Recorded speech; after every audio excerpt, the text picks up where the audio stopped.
ನಮಸ್ಕಾರ. ನಾನು ಸಿಗ್ಲಿ ಬಶ್ಯಾ, ಗದಗ ಜಿಲ್ಲಾ ಲಕ್ಷ್ಮೇಶ್ವರ ತಾಲೂಕು ಶಿಕ್ಷಣ ಗ್ರಾಮದ ಸಿಗ್ಲಿ ಬಶ್ಯಾ. ನಾನು ಇವತ್ತು ನನ್ನ ಕರ್ನಾಟಕದ ಒಂದು ನ್ಯಾಯಾಂಗ ಆಗಿರಲಿ, ಒಂದು ಕಾರ್ಯಾಂಗ ಆಗಿರಲಿ, ಒಂದು ಶಾಸಕಾಂಗ ಆಗಿರಲಿ, ನಾಲ್ಕನೆಯದು ಮಾಧ್ಯಮಾಂಗ ಆಗಿರಲಿ, ನೀವೆಲ್ಲ ಆ ಒಂದು ಸಂವಿಧಾನದ ಮೇಲೆ ಪ್ರಮಾಣ ಮಾಡಿ ನಾವು ಕಾಯಕ ಕವಿ ಕೈಲಾಸ ಅಂತಂದು ಕಾಯಕದ ಒಂದೊಂದು ವ್ಯವಸ್ಥೆಯ ವೃತ್ತಿಯಲ್ಲಿ ಇಡೀ 600 ಕೋಟಿ ಕನ್ನಡಿಗರ ತೆರಿಗೆ ದುಡ್ಡಿನಲ್ಲಿ ನಿಮ್ಮನ್ನು ಸಾಕಿ ಸಲಹಿ ನೀವು ಬುದ್ಧಿವಂತರು, ವಿದ್ಯಾವಂತರು, ಅನುಭವಸ್ಥರು, 100 ಜನ ಅಪರಾಧಿಗೆ ಶಿಕ್ಷೆ ಆದರೂ ಪರವಾಗಿಲ್ಲ, ಆದರೆ ಒಬ್ಬ ನಿರಪರಾಧಿಗೆ ಶಿಕ್ಷೆ ಆಗಬೇಕಾದ್ರೆ 100 ಸಲ ಆರ್ಗ್ಯುಮೆಂಟ್ ಮಾಡಬೇಕು, 100 ಸಲ ಬೇಲ್ ಅಪ್ಲಿಕೇಶನ್ ಹಾಕ್ಬೋದು, 100 ಸಲ ಬೇಲ್ಗೆ ಅಪ್ಲಿಕೇಶನ್ ಹಾಕ್ಬೋದು, ಆದರೆ 100 ಸಲ ವಿಚಾರ ಮಾಡಿ ನಿರಪರಾಧಿಗೆ ತೀರ್ಪು ನೀಡಬೇಕು. ತಕ್ಕ ಮಟ್ಟಿಗೆ ಅಪರಾಧಿಗೆ ಶಿಕ್ಷೆ ಆಗಬೇಕು. ನಿರಪರಾಧಿಗೆ ನಿರಪರಾಧಿಗೆ ತಾನು ಆರೋಪಿಯಾಗಿ ಜೈಲಲ್ಲಿದ್ದು ಇಷ್ಟು ವರ್ಷ ಇದ್ದಿದ್ದನ್ನೆಲ್ಲ ಕಳ್ಕೊಂಡು ಆಮೇಲೆ ನನ್ನ ಬಿಡುಗಡೆ ಮಾಡಿತು ಕೋರ್ಟು ಅಂದಾಗ ಆತನ ಪರಿಸ್ಥಿತಿ ಏನಾಗಿರ್ತೈತೆ ಅನ್ನೋದು ನ್ಯಾಯಾಂಗದವರು ಸ್ವಲ್ಪ ಇಲ್ಲಿ ಬುದ್ಧಿ ಇಟ್ಕೊಂಡು ತಿಳ್ಕೋಬೇಕು, ತೀರ್ಪು ನೀಡಬೇಕು. ಯಾಕಂದರೆ ಇದಕ್ಕೊಂದು ಉದಾಹರಣೆ ಕೊಡ್ತೀನಿ. ಡಾಕ್ಟರ್ ರಾಜ್ಕುಮಾರ್ ಅಣ್ಣವ್ರು ಕಿಡ್ನ್ಯಾಪ್ ಆಗಿದ್ದು ಸುಳ್ಳಲ್ಲ. ಇಡೀ 600 ಕೋಟಿ ಕನ್ನಡಿಗರು ಹೋರಾಟ ಮಾಡಿ ಪ್ರಾಣ ಕಳ್ಕೊಂಡ್ರು, ಅದು ಸುಳ್ಳಲ್ಲ. ಅದರಲ್ಲಿ ಒಬ್ಬನು ಕಿಡ್ನ್ಯಾಪ್ ಆಗೋದ್ರಲ್ಲಿ ಒಬ್ಬನು ಅಲ್ಲೇ ಸತ್ತ. ರಾಜ್ಕುಮಾರ್ ಅವರು ಹೆಂಗೋ ಒಟ್ಟು ಸರ್ಕಾರ ತಲೆ ಕೆಡಿಸ್ಕೊಳ್ಳಲಿಲ್ಲ. ಒಬ್ಬ ಕರ್ನಾಟಕದ ಕನ್ನಡಿಗನ ಉಳಿಸ್ಕೋಬೇಕು, ಕಾನೂನು ರೀತಿಯಲ್ಲಿ ಆ ವೀರಪ್ಪನ ಮಟ್ಟ ಹಾಕಬೇಕಂತಂದು ತಲೆ ಕೆಡಿಸ್ಕೊಳ್ಳಿಲ್ಲ. ಕೊನೆಗೆ ಅಣ್ಣವರು ಕರ್ನಾಟಕದ ಜನಪ್ರಿಯ ಪದ್ಮಭೂಷಣ ಡಾಕ್ಟರ್ ರಾಜ್ಕುಮಾರ್ ಅಣ್ಣವರು ಸೀದಾ ಮನೆಗೆ ಬಂದರು. ಅವ್ರ ಮಗ ಶಿವರಾಜನ ಕರ್ಕೊಂಬಂದ. ಆಮೇಲೆ ಅವರು ವಿಚಾರ ಮಾಡಿದರು, ಮೊದಲು ನಮ್ಮ ವ್ಯವಸ್ಥೆಗಳು ಸರಿಯಿಲ್ಲ.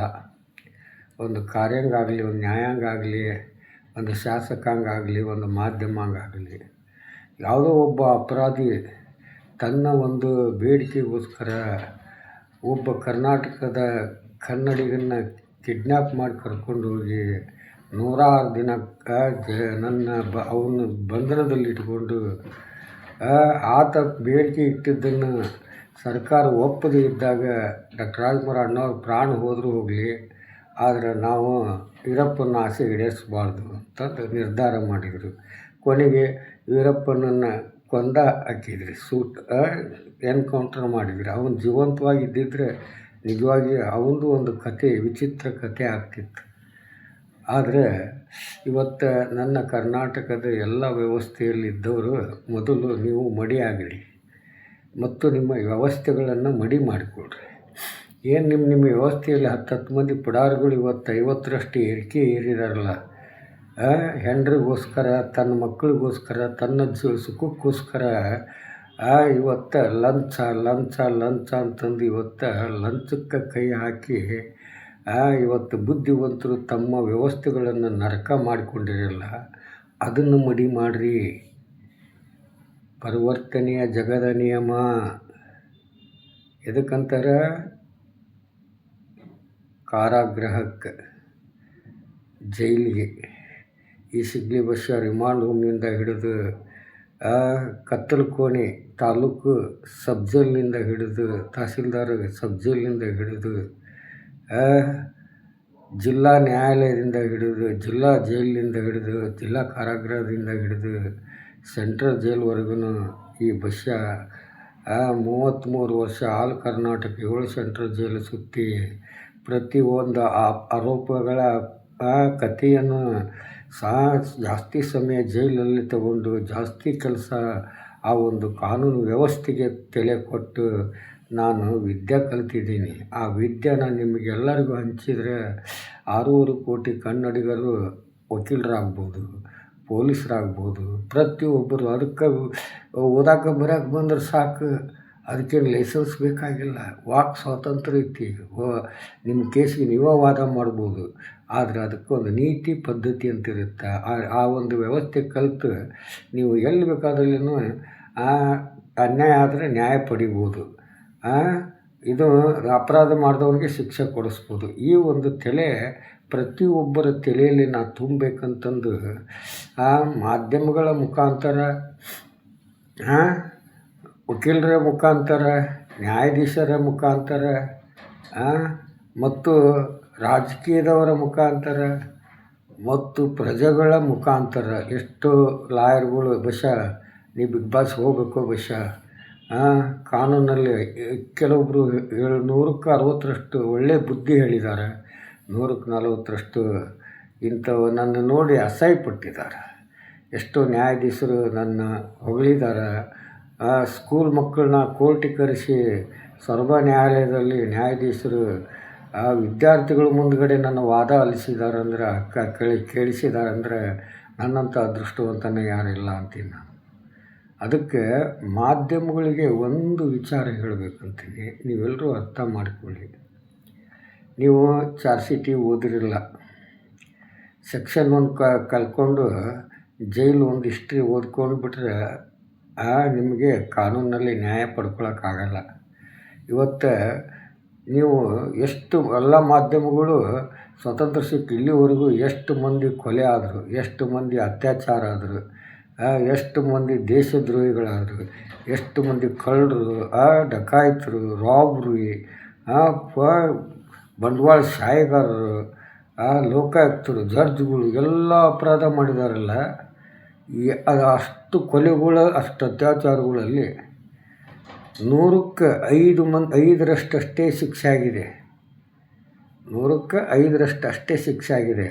ಅಲ್ಲಿಗೆ 95ರಷ್ಟು ಎಲ್ಲ ಕೇಸ್ನಲ್ಲಿ ಬಿಡುಗಡೆ ಆಗಿದ್ದಾರೆ. ಮತ್ತು ಅವ್ರು ಸತ್ತಿದ್ದು ಸುಳ್ಳು, ಅಲ್ಲಿ ರೇಪ್ ಹಾಕಿದ್ದು ಸುಳ್ಳು, ಅಲ್ಲೇ ಭ್ರಷ್ಟಾಚಾರ ಆಗಿದ್ದು ಸುಳ್ಳು, ಇಲ್ಲಿ ಕಳ್ತನ ಆಗಿದ್ದು ಸುಳ್ಳು. ಹೇಳಿ, ಅದರಲ್ಲಿ ನೀವು ಇಷ್ಟು ಪ್ರಕರಣದ ದಾಖಲೆನ ಹೇಳಿರ್ತೀಯ. sigli.com ಹೊಡೆದ್ರೆ ಎಲ್ಲ ಬಂದುಬಿಡ್ತೈತಿ. ಹಾಗೆ ಪ್ರತಿಯೊಂದು .com ಇಟ್ಕೊಂಡು ಇವತ್ತು ಅವ್ರವ್ರ ಕಥೆನ 100ಕ್ಕೆ 99ರಷ್ಟು ನಾ ಚಿನ್ನ ಆಗಿದ್ದೆ. 2010ರಿಂದ ಶರಣಬಸಪ್ಪ ಬಂದೇ ನಮಾಜ್ ಆಶೀರ್ವಾದ ಪಡೆದು ಗುಲ್ಬರ್ಗ ಜೈಲಿಂದ TV9 ಮಾಧ್ಯಮಗಳ ಸಮ್ಮುಖದಲ್ಲಿ ವರದಿ ಕೊಟ್ಟು ಇನ್ನು ಮುಂದೆ ಶರಣಬಸಪ್ಪ ಬಂದೇ ನಮಾಜ್ ಇವರ ಮೇಲೆ ಪ್ರಮಾಣ ಮಾಡಿ ಹೇಳ್ತೀನಿ, ನಾನಂತೂ ಕಳ್ತನ ಮಾಡಲ್ಲ, ಬೇಕಾದ್ರೆ ಸಾಲ ಮಾಡಿ ಬದುಕ್ತೀನಿ, ಮುಂದೆ ನಾನು ದುಡ್ದಾದರೂ ಅವ್ರಿಗೆ ಋಣ ತೀರಿಸ್ತೇನೆ ನನ್ನ ಧೈರ್ಯದಿಂದ. ನಾನು ಎಲ್ಲರಿಗೂ ನನ್ನ ಅನುಭವನ ಜನರು ತಲೆಗೆ ತುಂಬಬೇಕನ್ನೋ ಒಂದು ಉದ್ದೇಶದಿಂದ ನಾನು ಸಾಲ ಮಾಡಿದೆ. ಆ ಸಾಲ ತೀರಿಸ್ಬೇಕು, ಒಂದು ಮಗಳು ಮದುವೆ ಮಾಡಬೇಕು.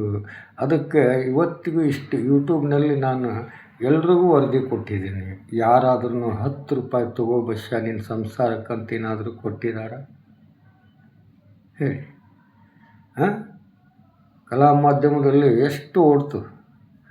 ಎಲ್ಲರೂ ಜಡ್ಜ್ ಆಗ್ಬೇಕು, ಸುಪ್ರೀಂ ಜಡ್ಜ್ ಆಗಬೇಕು, ರಾಷ್ಟ್ರಪತಿ ಮಾಡಬೇಕು, ಇವನ್ನ ಪ್ರಧಾನಮಂತ್ರಿ ಮಾಡಬೇಕು, ಇವನ್ನ ಲೋಕಾಯುಕ್ತಕ್ಕೆ ಕಳಿಸ್ಬೇಕು, ಇವನ್ನ ಜೈಲು ಉಸ್ತುವಾರಿಗೆ ಕೊಡಬೇಕು, ಇವನ್ನ ಹೀಗೆಲ್ಲ ಜನರು ನನಗೆ ಕಾಮೆಂಟ್ಗಳು ಮಾಡಿದ್ದಾರೆ. ಕಲಾ ಮಾಧ್ಯಮದವ್ರನ್ನ ಹೊಗಳಿದ್ದಾರೆ. 10 ಮಂದಿ ಪುಡಾರಿ ಇದ್ದೇ ಇರ್ತಾರೆ, ಅದ್ರ ಬಗ್ಗೆ ತಲೆ ಕೆಡಿಸ್ಕೊಳ್ಳೋಂಗಿಲ್ಲ. ಮುಂದೆ ಅವರು ಒಳ್ಳೆಯವ್ರು ಆಗ್ತಾರೆ. ಶಿಕ್ಷೆಯಿಂದ ಶಿಕ್ಷಣ ಕೊಡಬೇಕು ಮಾಧ್ಯಮಗಳೇ. ಆದರೆ ದರ್ಶನ್ಗೆ ನೀವು ನರಕ ತೋರ್ಸಾಕೊಂತಿದ್ರಲ್ಲ, ಆ ಉಮೇಶ್ ರೆಡ್ಡಿ ಹಂಗೆ ದರ್ಶನನ್ನು ನಾವು ಹುಚ್ಚರು ಅಂತ ತಿಳ್ಕೊಳ್ಳೋಂಗಿಲ್ಲ. ಅತ್ಯಾಚಾರಿಗೆ ಅತ್ಯಾಚಾರ ಅಂತೀವಿ. ಆತ 5 ನಿಮಿಷದ ಸಿಟ್ಟಿನಾಗ ಇಂಥ ಒಂದು ಅಪರಾಧದ ಸುಳಿಯಲ್ಲಿ ಸಿಕ್ಕಾಕೊಂಡು ಒದ್ದಾಡ್ತಾ ಇದ್ದಾನೆ. ಇವತ್ತು ನೀವು ನಮ್ಮ ಮಾಧ್ಯಮಗಳು ಎಷ್ಟು ಎಷ್ಟು ರುಂಡನ ಕಡಿದು ಒಂದು ಇದು ನಾನು ನಿಮಗೊಂದು ಉದಾಹರಣೆ ಕೊಡ್ತೀನಿ. ಸತ್ಯ ಹೇಳ್ತಾ ಇದ್ದೇನೆ ಮತ್ತು ಸುಳ್ಳು ಹೇಳೋಂಗಿಲ್ಲ.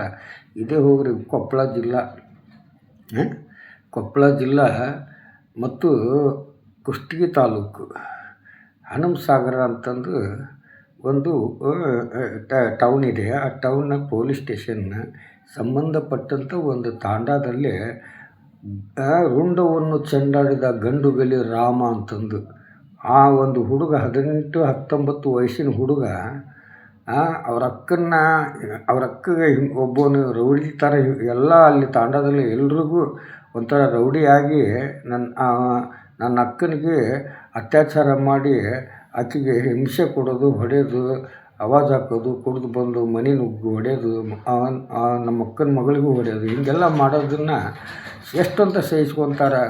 ಅದರಲ್ಲಿ ಅವ್ರ ಅಕ್ಕನ ಮೇಲೆ ಅನ್ಯಾಯವಾಗಿ ಹೊಡೆದಿದ್ದರಿಂದ ಯಾಕಂತ ಕೇಳಕ್ಕೆ ಹೋದಾಗ ಆ ಹುಡುಗ ಯಾಕಪ್ಪ ಹಿಂಗೆ ನಮ್ಮ ಅಕ್ಕನ ಹೊಡೆದಿ ಅಂತ ಕೇಳಕ್ಕೆ ಹೋದ್ರೆ ನಿನ್ನೂ ಕೊಲ್ತೇನೆ ಅಂತಂದು ಮಚ್ಚು ತೊಗೊಂಡು ಕಂಗ್ಲಿ ತೊಗೊಂಡು ಅವ್ನು ಹೊಡ್ಯಕ್ಕೆ ಹೋದಾಗ ಅವನು 18 ವರ್ಷದ ಹುಡುಗ ಇವನು ನೋಡೋದು ಕುಡಿದು ಅಂತಿದ್ದ.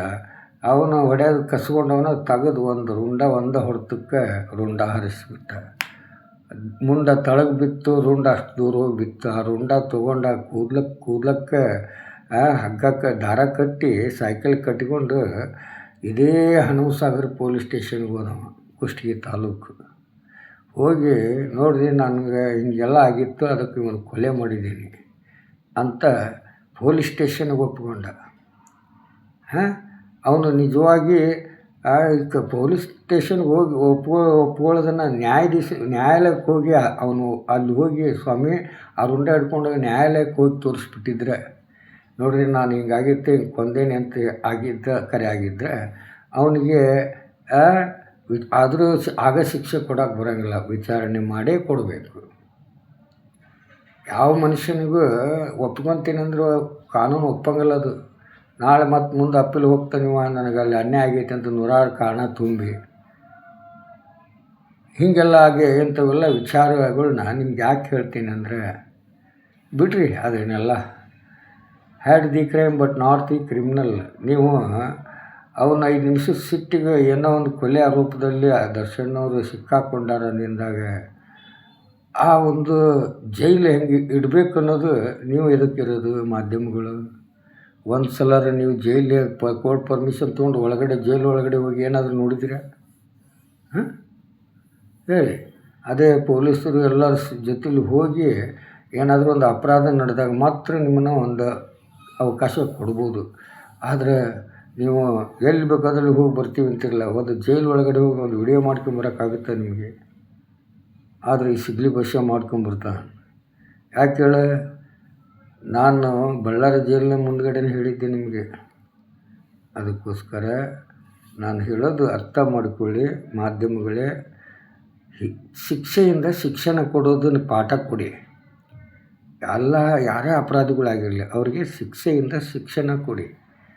ಯಾಕೆ ಶಿಕ್ಷೆ ಜೊತೆಲಿ ಶಿಕ್ಷಣ ಕೊಡಕತ್ತೀರಿ? ಆ ಹಕ್ಕು ನಿಮಗಿಲ್ಲ. ಪ್ರತಿಯೊಬ್ಬರನ್ನ ಪರಿವರ್ತನೆ ಮಾಡಬೇಕು ನೀವು.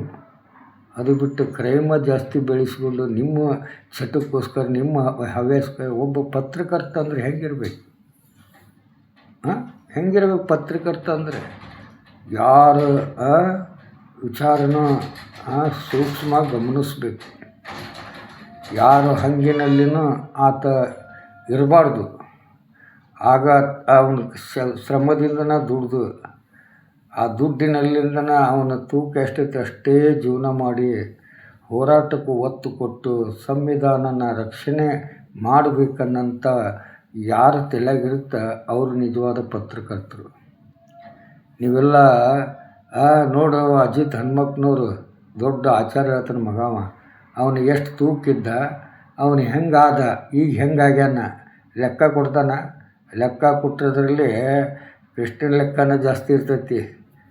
ಅದನ್ನು ಮರಿಬೇಡ ಅಜಿತ್ ಹನುಮಕ್ಕನವರು. ನೋಡ್ತಿರಿಲ್ಲ ರೆಡ್ಡಿ ರವಿಚಂದ್ರನ್ ಹಗರಣ. ಅವ್ರ ಇತಿಹಾಸ ಉತ್ತರ ಕರ್ನಾಟಕದಾಗ ಭಾಳ ಮೇಲೆ ಎತ್ತಿ ಹಿಡಿಬೇಕಂತ ಮಾಡಿದ್ದೀವಿ ನಾವು. ಯಾವತ್ತು ಅವನು ಶಿವಮೊಗ್ಗದಲ್ಲಿ ಯಡಿಯೂರಪ್ಪನ ದೋಸ್ತಿ ಮಾಡಿ ಹಾಳಾದ, ಅಲ್ಲಿಗೆ ಅವನು ಭೂ ಕಳ್ಳಾದ. ಯಾಕಂದರೆ ಹೀರೋಗಳೆಲ್ಲ ಒಂದೇ ಫಿಲ್ಮಿಗಿನ ದೊಡ್ಡ ದೊಡ್ಡ ಶ್ರೀಮಂತರಾಗ್ತಾರೆ. ನಾನೊಬ್ಬ IPS ಓದಿ ನಾನ್ಯಾಕೆ ಶ್ರೀಮಂತ ಆಗ್ಬಾರ್ದು ಅಂತಂದು ನಾನು ಕೇಳೋರು ಯಾರು ಅಂತಂದು ನನಗಿಂತ ಯಾರು ಕಾನೂನು ಗೊತ್ತೈತೆ ಅಂತಂದು ಇವತ್ತು ಅವನು ಎಷ್ಟು ಕೀಳಾಗಿ ಕಳ್ಕೊಂಡ.